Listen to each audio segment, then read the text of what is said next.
Subscribe करें technical family channel को और इस बेल आइकन को क्लिक करें मेरे वीडियो सबसे पहले देखने के लिए।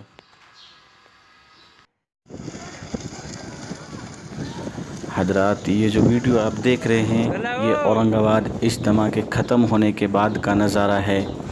जैसा कि आप लोगों को मालूम है, इज्तिमा ख़त्म होने के बाद इज्तिमागाह के इर्द गिर्द कितने सारे कचरे पड़े हुए थे, लेकिन अल्लाह तबारक व तआला ने इज्तिमा ख़त्म होने के बाद अपनी कब्ज़े कुदरत से किस तरीके से 1 मिनट में सारे कचड़ों को कहां से कहां पहुंचा दिया।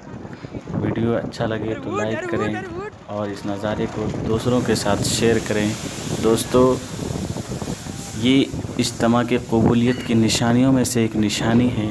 देखिए और अपने दिलों को मुनव्वर कीजिए और अपने दोस्तों यारों को ज़रूर दिखाइए। अच्छा लगे तो लाइक कर दें और शेयर भी कर दें ज़रूर। बघ अल्लाची मदत बघ किती आली, कचरा पण साफ करायची गरज नाही।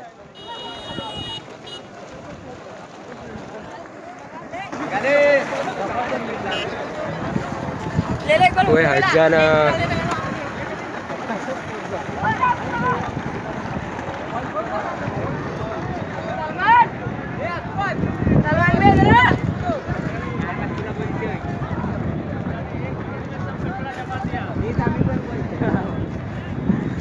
ट्रिपाड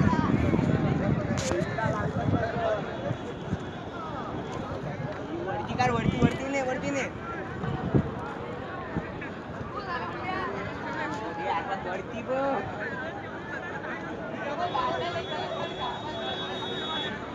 पुरं येते पुरं पैसे